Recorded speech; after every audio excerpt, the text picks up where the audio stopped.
श्री शिवाय नमस्तुभ्यम हर हर महादेव। कैसे हैं आप सब। देखिए आज का ये वीडियो बहुत ही ज़्यादा खास होने वाला है। हम सभी जानते हैं कि कल 13 दिसंबर बुधवार के दिन शुक्ल पक्ष की प्रतिपदा तिथि है और आपके बच्चों के लिए, आपके घर की बीमारियों को दूर करने के लिए, आपके व्यापार की वृद्धि के लिए, आपके घर परिवार में सुख समृद्धि के लिए आपको बहुत ही सुंदर सा उपाय करना है। देखो आज के इस वीडियो में हम आपको 3 विशेष उपाय बताने वाले हैं और ये पूरे बिल्कुल नए उपाय होने वाले हैं, इसीलिए इनको विस्तार से समझने का प्रयास करना। बहुत ही प्यारे से उपाय होने वाले हैं। ये उपाय पूज्य गुरुदेव ने अपनी कथा में बहुत ही सुंदर तरीके से बताए थे। तो आज के इस पूरे वीडियो में बुधवार पर करने वाले 3 विशेष उपाय के बारे में हम बात करेंगे। देखो पहला जो उपाय होगा वो आपको 7 धुर्वा घास से लेना है और आपके घर में, आपके जीवन में खुशी आएगी। आपका घर जो है पवित्र हो जाएगा। अगर आपके बच्चे पढ़ते लिखते नहीं हैं तो भी आपको ये उपाय करना चाहिए और आपके घर में खुशी आ जाएगी। बहुत ही प्यारा सा उपाय है पहला। दूसरा जो उपाय होने वाला है वो आपको करना है मात्र 5 हरे मूंग के दाने से। ये उपाय आपके बच्चों के ऊपर बुद्धि ज्ञान विवेक की प्राप्ति कराएगा। ये उपाय बहुत ही ज़्यादा खास होने वाला है, इसलिए इस वीडियो को बिल्कुल ध्यान से समझना। दूसरा उपाय, तीसरा जो उपाय होगा वो आपको करना है आंकड़े के फूल से। कैसी भी परिस्थिति आ रही हो आपके जीवन में, अगर आप उससे उभर नहीं पा रहे हैं, आपके जीवन में बहुत ज़्यादा कठिनाई आ रही है, बहुत ज़्यादा तकलीफें आ रही हैं, तो आपको तीसरा उपाय करना चाहिए। देखो ये तीनों उपाय पूज्य गुरुदेव की ही कथा सुन करके बहुत अच्छे तरीके से आपको समझाने का प्रयास कर रहा हूँ। लेकिन उससे पहले आप सभी से रिक्वेस्ट करता हूँ, चैनल पर अगर पहली बार आए हैं तो चैनल को ज़रूर ज़रूर ज़रूर सब्सक्राइब करें और कमेंट में ओम नमः शिवाय ज़रूर लिखें। देखो पूज्य गुरुदेव ने ये जो पहला उपाय बताया था, यदि आपके घर में बहुत ज़्यादा तकलीफ है, ठीक है, बहुत सारे लोग बोलते हैं भैया बहुत ज़्यादा हमारे जीवन में खर्चा हो जाता है, हमारे घर में बहुत ज़्यादा लड़ाई झगड़े होते हैं, हमारे बच्चे जो हैं वो हमारी बात नहीं मानते हैं, हमारे घर में सुख शांति बिल्कुल भी नहीं है, घर में समृद्धि भी नहीं है, तो हमारे जो बच्चे हैं वो बिल्कुल भी पढ़ते नहीं हैं, हमारे पति का जो व्यापार है बिल्कुल भी अच्छे से नहीं चलता है, हमारे घर में धन की आवक होती ही नहीं है, तो हम क्या करें। तो पूज्य गुरुदेव ने बहुत ही सुंदर सा उपाय बताया था, वही आपको बताने का प्रयास करो। ये सारी समस्या इस उपाय से दूर हो जाएगी।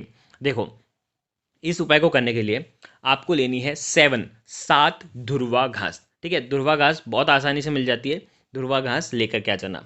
अब देखो 7 धुर्वा घास ली तो आपको इसका बंडल बनाना है। ठीक है, सूती जो सफ़ेद धागा आता है ना, उससे आप बंडल बना लें, एक गठन बांध लें और बंडल बना लें। ठीक है, ये 7 ध्रुवा ही आपके जीवन की सारी परेशानियों को दूर करने वाला है। ठीक है, साथ में लेना है तांबे के पात्र के अंदर जल, और देखो साथ में लेना है आपको खाली कटोरी। ठीक है, अब ये तीनों सामग्री लेकर के आज आपको जाना है बुधवार के दिन। देखो आज कर सकते हो तो आज भी कर सकते हैं, नहीं तो आप आने वाले बुधवार के दिन भी ये उपाय कर सकते हैं। देखो आपको करना क्या है, ये सामग्री लेकर के भगवान शिव के मंदिर में जाना है। सुबह से लेकर के रात्रि तक आप जा सकते हैं। ठीक है, अब आपको क्या करना है, जो धुर्वा घास आप लेकर के आए हैं वो धुर्वा घास आपको भगवान शिव के शिवलिंग के यहाँ पर जो माता अशोक सुंदरी का स्थान होता है ना, वहाँ पर आपको अर्पित कर देना है। ठीक है, जब आप अर्पित करोगे तो पत्ती का जो हिस्सा होगा वो भगवान शिव की तरफ होना चाहिए और डंडी का जो हिस्सा होगा वो जलाधारी की तरफ होना चाहिए। ठीक है, अब आपको क्या करना है, देखो जो खाली पात्र आप लेकर के आए हैं वो खाली पात्र आप जलाधारी के वहाँ पर कोने में रख दीजिए। ठीक है, अब आपको क्या करना है, 1 लोटा जल भगवान शिव के शिवलिंग पर श्री शिवाय नमस्तुभ्यम का जाप करते हुए आपको अर्पित करना है। देखो जब धुर्वा घास रोकोगे तब आपके जीवन की जो भी परेशानियां हैं, चाहे बच्चे पढ़ते लिखते नहीं हैं, चाहे परिवार में क्लेश होता है, धन संपदा की कमी हो रही हो, तो ये जो भी परेशानियां हैं वो आपको बोलना है और उसके बाद धुर्वा घास रखना है। ठीक है, फिर 1 लोटा जल जैसे ही अर्पित करोगे तो जल जो है वो जलाधारी के वहाँ से जो धुर्वा घास आपने अर्पित करी है, धुर्वा घास पर स्पर्श होकर के जो खाली कटोरी रखी है, खाली कटोरी के अंदर वो जल आ जाएगा। आ गई आपको वर्षन में, जो खाली पात्र है वो जल से भर जाएगा। देखो अब आपको क्या करना है, जो कटोरी है कटोरी में जल आ जाएगा, कटोरी को उठाना है और उसके बाद ये जो धुर्वा घास आपने अर्पित करी थी ना माता अशोक सुंदरी वाले स्थान पर, इस धुर्वा घास को भी आपको उठाना है और इस कटोरी के अंदर डाल देना है। अब देखो कटोरी के अंदर कैसे डालोगे, जो पत्ती का हिस्सा होगा वो पानी के अंदर होना चाहिए। ठीक है, और डंडी का हिस्सा बाहर तरफ होना चाहिए। इस प्रकार से आपको डाल देना है। अब इसे महादेव से प्रार्थना करना है, माता अशोक सुंदरी से प्रार्थना करना है कि ये मैं ले करके जा रहा हूँ, मेरे घर में जो भी परेशानियां हैं वो इस जल से दूर हो जाए। अब आपको क्या करना है, ये जल जो है वो घर पर लेकर के आ जाना है। ठीक है, अब आपको क्या करना है, सबसे पहले ये जो धुरवा घास है जल में पड़ी है, इसी धुरवा घास को निकाल करके जल को धुरवा घास से आपको आपके मुख्य द्वार पर इसका छिड़काव करना है। ठीक है, पहली जगह मुख्य द्वार पर छिड़काव कर लिया, दूसरी जगह आपका जो रसोई घर है वहाँ पर आपको इसका छिड़काव करना है, तीसरी जगह आप जहाँ पर भी धन रखते हैं वहाँ पर इसका छिड़काव करना है, चौथी जगह श्री शिवाय नमस्तुभ्यम का ही जाप करते हुए आपको छिड़काव करना है, चौथी जगह जहाँ पर आपके बच्चे पढ़ते हैं वहाँ पर इसका छिड़काव करना है। इस प्रकार से पूरे घर में इसका छिड़काव कर देना, वॉशरूम की जगह छोड़ देना। आगे आपको वैसे समझ में, जब आप इसका छिड़काव करोगे तो आपके जो बच्चे हैं बच्चों के ऊपर भी इसका छिड़काव कर सकते हैं, या घर परिवार में जो भी लोग हैं उनके ऊपर भी इसका छिड़काव कर सकते हैं। ठीक है, छिड़काव करने के बाद जो भी जल बच जाता है और जो दुर्वा घास रहेगी वो आपको ये दोनों चीज़ लेकर के अगले दिन या तो उसी दिन या तो अगले दिन आपको किसी भी देव वृक्ष के नीचे ये रख करके आ जाना है, ये जल भी अर्पित करके आ जाना है। बस इतना सा उपाय करना, आपके घर में कोई भी परेशानी, किसी भी प्रकार की परेशानियां होगी वो निश्चित ही इस उपाय से दूर होगी। आपकी परेशानियों का निश्चित ही इस उपाय से अंत होगा।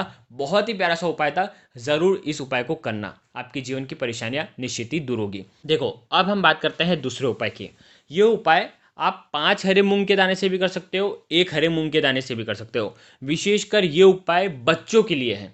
ठीक है, बच्चे नहीं कर पाते हैं ना, तो उनके लिए भी एक तरीका है। क्या करना है समझना, तांबे का पात्र ले लेना, उसके अंदर जल भरना। ठीक है, साथ में लेना है हरा मूंग के दाने, 5 भी ले सकते हो, 1 भी ले सकते हो, 3 भी ले सकते हो। ठीक है, अब देखो बच्चे अगर पढ़ते लिखते नहीं हैं, बच्चों को जितना भी समझाओ वो समझते नहीं हैं, लड़ाई झगड़े करते हैं, या बच्चे जो हैं वो पढ़ने बैठते हैं लेकिन वो पढ़ नहीं पाते, ढंग से नहीं पढ़ पाते हैं, उनको याद नहीं रहता है, तो उन बच्चों को ये विशेषकर उपाय करना चाहिए। देखो बच्चे नहीं कर पाते हैं ये उपाय, तो माताएं क्या करेगी, तांबे का पात्र लेना, उसके अंदर जल लेना, और 1 हरा मूंग या 5 हरे मूंग जितने आपको लेना है आप ले लेना, और वो हरा मूंग बच्चों के हाथ से उस जल के पात्र के अंदर आपको डलवाना है, बुद्धेश्वर महादेव का नाम लेकर के।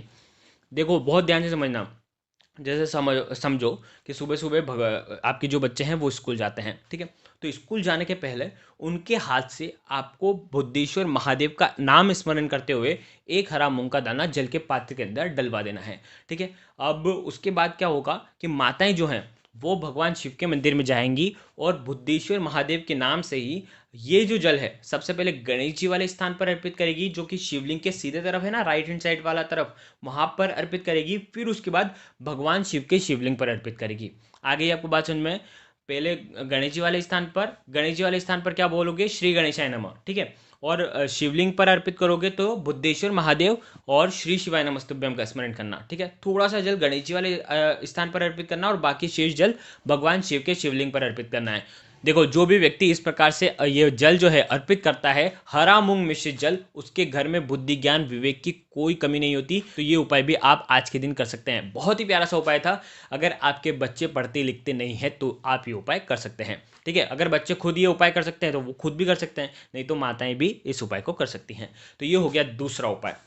अब हम बात करते हैं तीसरे महा उपाय की। देखो ये भी उपाय आपको करना है बुधवार के दिन।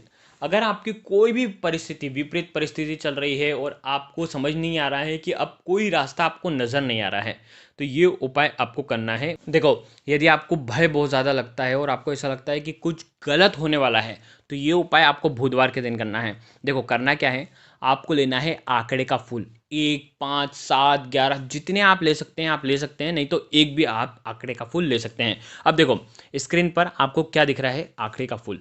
अब देखो आंकड़े के फूल एक सफ़ेद आंकड़ा भी आता है और एक गुलाबी और हल्का सा नीले रंग का जो जामुनी कलर का जो आंकड़े का पुष्प आता है वो भी आता है। तो आपको सफ़ेद पुष्प नहीं लेना है, आपको हल्का सा जो नीला रंग का आता है ना, तो थोड़ा सा गुलाबी वाला, वो आपको लेना है। ठीक है, एक पुष्प लेकर के आना, साथ में लेना है तांबे के पात्र के अंदर जल। ये दोनों सामग्री लेकर के आपको भगवान शिव के शिवलिंग के वहाँ पर जाना है। अब देखो इस उपाय को समझना, ये आंकड़े का फूल हाथ में रखना और आपको महादेव से प्रार्थना करनी है कि ये जो मेरी परेशानियां हैं ये आपको दूर करनी ही करनी है। कोई भी विषम परिस्थिति अगर एकदम से आपके जीवन में आ जाती है या आप कोई परेशानियों से गुजर रहे हैं और आप चाहते हैं कि वो दूर हो जाए, तो विषम परिस्थितियों में ये उपाय किया जाता है कि हाँ अब मेरे पास कोई ऑप्शन नहीं है, महादेव आपको ये मेरी परेशानियाँ दूर करनी ही करनी है। तो आपको क्या करना है, ये आंकड़े का पुष्प जो है, मंदार का जो पुष्प है, ये माता अशोक सुंदरी पर स्पर्श करवा करके भगवान शिव के शिवलिंग पर आपको रख देना है। और 1 लोटा जल आपकी समस्या दूर हो, ऐसे कामना करते हुए श्री शिवाय नमस्तुभ्यम का जाप करते हुए उसी आंकड़े के पुष्प के ऊपर अर्पित कर देना। बस इतना सा उपाय करना है और आपकी जो भी परिस्थितियां हैं वो सब सुधर जाएगी। जो भी विपरीत परिस्थितियां हैं जो आपके हाथ से चली गई है वो भी सुधरने लग जाएगी। तो ये उपाय भी आपको बुधवार के दिन करना है। देखो, वैसे तो ये जितने भी सारे उपाय हैं ये एक बार भी आप कर सकते हो। पूज्य गुरुदेव ने इसमें कुछ नहीं बताया कि एक बार करना है, 5 बार करना है। तो आप एक बार, 3 बार, 5 बार लगातार बुधवार को भी ये उपाय कर सकते हैं। आपकी जीवन की सारी परेशानियां निश्चित ही इन उपायों से दूर होगी। अगर आपको कुछ भी चीज़ समझ में ना आए तो कमेंट में पूछ लेना। गलती नहीं करना है। श्री शिवाय नमस्तुभ्यम। हर हर महादेव।